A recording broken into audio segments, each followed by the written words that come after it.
Mini world. रानो चिड़िया अपने सरसों के खेत में बैठी हुई थी।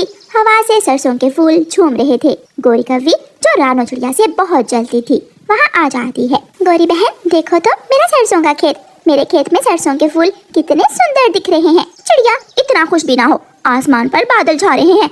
ऐसा भी तो हो सकता है कि रात तेज बारिश आ जाए और तुम्हारी सारी सरसों की फसल बर्बाद हो जाए। गोरी, कभी तो अच्छी बात कर लिया करो। जैसा तेरा रंग काला, बातें भी हमेशा ऐसी ही करती हो। चिड़िया, सच बताऊं तो मुझे बहुत अच्छा लगता है जब तेरी मेहनत बर्बाद होती है। मेरा दिल खुश हो जाता है। जाओ, चली जाओ मेरे खेत से। मैं तो समझी थी कि तुम मुझसे दो बोल प्यार के बोलने आई होगी, लेकिन तुम तो हर समय मुझसे जलती ही रहती हो। गोरी कव्वी वहाँ से चली जाती है। रानो चिड़िया आसमान की तरफ देखती है और एक लंबी सांस लेती है। आसमान पर बादल तो है, कुछ भी हो सकता है। मुझे घर जाना होगा। फिर रानो चिड़िया अपने घर चली जाती है। मम्मा, बाहर का मौसम बहुत अच्छा है। ऐसा लग रहा है आज रात बारिश आए ही आए। मम्मा, मुझे बारिश बहुत पसंद है। मम्मा, क्या आपको भी बारिश पसंद है? लेकिन मम्मा चिड़िया खामोश थी। वो तो खिड़की से बाहर ही देखे जा रही थी। मम्मा, क्या बात है? आप परेशान क्यों हैं? मैं बात कर रही हूँ और आप चुप हैं। हाँ बेटी, मुझे भी बारिश बहुत पसंद है, लेकिन हमारी सरसों की फसल तैयार है। अगर बरसात हुई तो हमारी फसल भी बहा कर ले जाएगी। मैं इसीलिए परेशान हूँ। लेकिन मम्मा, आप खुद ही तो कहती हैं कि प्रकृति के कामों में किसी का जोर नहीं। अगर बारिश आनी है तो आकर ही रहेगी। हाँ, मैं भूल गई थी। अच्छा, अब आप सो जाएं, मुझे भी नींद आ रही है। कल सुबह सवेरे मुझे खेत में काम करने जाना है। फिर दोनों माँ बेटी अपने अपने घोंसले में लेटकर सो जाती हैं। आधी रात को आसमान पर बादल जोर से गरजता है और आसमान पर एक तेज चमक के साथ ही जोरदार बारिश शुरू हो जाती है। बादल की गरज से मम्मा चिड़िया की आंख खुल जाती है। यही हुआ जिसका मुझे डर था। सब खत्म हो जाएगा। मेरी साल भर की मेहनत पानी में बह जाएगी। मम्मा चिड़िया की आंखों में आंसू आ जाते हैं। वो आहिस्ता से खुद से बात कर रही थी। मेरी बेटी क्या जाने कि मैंने इस फसल के लिए कहाँ से पैसे पकड़ कर लगाए हुए हैं। सारी रात बारिश होती है और हर तरफ जंगल में पानी ही पानी जमा हो जाता है। रानो चिड़िया का खेत, जिसमें कल तक फूल झूम रहे थे, वो खेत तो ऐसे था जैसे तालाब हो। सारे फूल पानी में डूब चुके थे। लंबी रात गुजर जाती है। सारी रात माँ चिड़िया जाकर गुजारती है। सुबह जाकर बारिश रुकती है तो मम्मा चिड़िया अपनी बेटी को सोया हुआ छोड़कर अपने खेत की तरफ जाती है। वो एक पेड़ पर बैठ जाती है और अपनी फसल को देख देख कर आंसू बहाने लगती है। कोई मम्मा चिड़िया के कंधे पर आकर अपना पंख रखता है। मम्मा चिड़िया रोती हुई पीछे मुड़कर देखती है।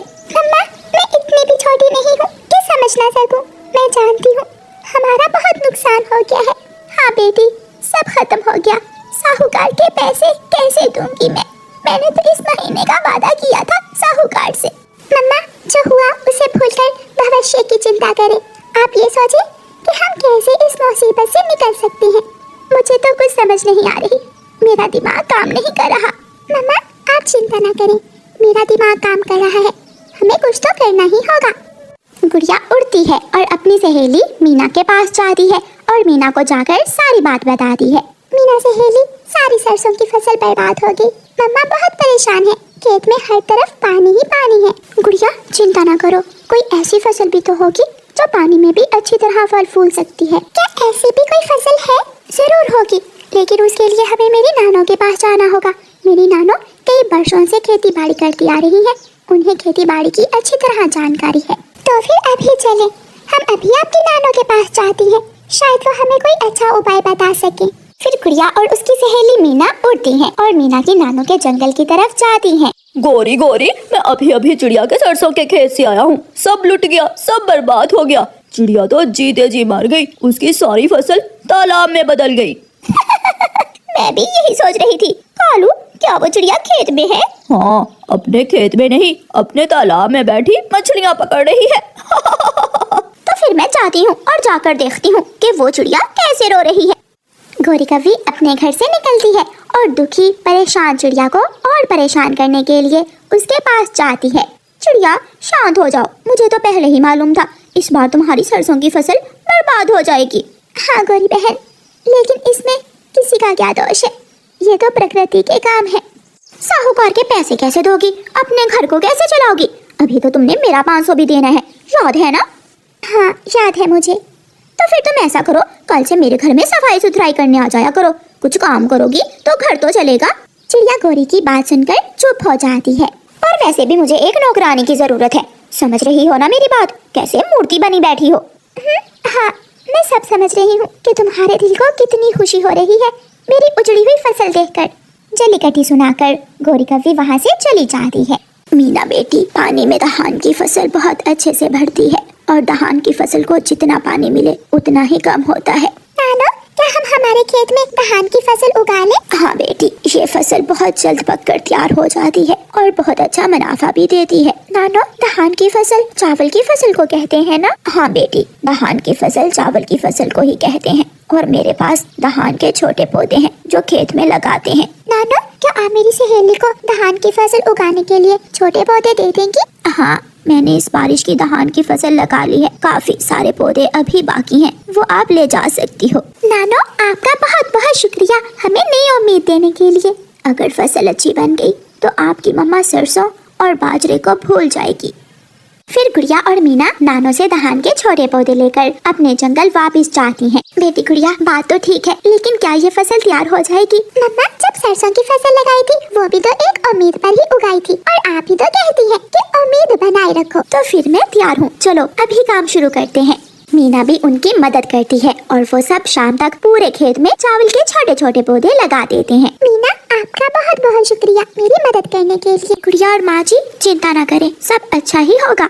ऐसे दिन गुजरते गए, मौसम बदलते गए, कभी धूप कभी छाँव और आहिस्ता आहिस्ता खेत का पानी कम होने लगा। गुड़िया बेटी, अब बारिश की बहुत जरूरत है, अगर बारिश न हुई तो धान की फसल सूखने लगेगी। मम्मा चिड़िया की नजर ऊपर आसमान की तरफ थी। ऐ ऊपर वाले, उस दिन की तरह आज भी जमकर बारिश दे, ताकि जिस बारिश से मेरी सरसों की फसल बर्बाद हुई थी उसी बारिश से मेरी धान की फसल रंग लाए। वो सब घर चले जाते हैं और आधी रात को आसमान पर बादल जोर से गरजता है और तेज बारिश शुरू हो जाती है। बारिश की आवाज से जंगल में शोर मचा हुआ था। मम्मा, हमारे खेत की पानी की कमी पूरी हो गई और अब हमें इस बारिश का भी कोई डर नहीं है। जितनी बारिश होगी हमारी फसल भी उतनी ही अच्छी होगी। गुड़िया बेटी, आपने ठीक कहा था कि प्रकृति जो करती है ठीक ही करती है। चिड़िया के धान के खेत को पानी खुलकर मिल जाता है और फिर कुछ दिनों की धूप के बाद चिड़िया की धान की फसल पककर तैयार हो जाती है। चिड़िया बहुत खुश थी, उसे सफलता मिली थी क्योंकि चिड़िया के खेत में धान की फसल पर बालियां सोने की बालियों की तरह थी। गौरी देखो, जिस बारिश से मेरी फसल बर्बाद हुई थी उसी बारिश के कारण मुझे ये सब मिला है और तुम्हें क्या मिला मेरा दिल दुखाकर। चिड़िया, बात तो ठीक है तुम्हारी। चिड़िया सहेली, मुझे भी कुछ चावल दोगी क्या? मैं भी फसल को काटने में तुम्हारी मदद करूंगी। ऐसे रानो चिड़िया और उसकी बेटी गुड़िया अपनी धान की फसल देखकर अपने पिछले सारे नुकसान भूल जाती हैं। प्यारे दोस्तों, आप कहानी तो देख लेते हो लेकिन वीडियो को लाइक करना भूल जाते हो, तो जल्दी से वीडियो को लाइक कर दें और चैनल को सब्सक्राइब करना बिल्कुल मत भूलें।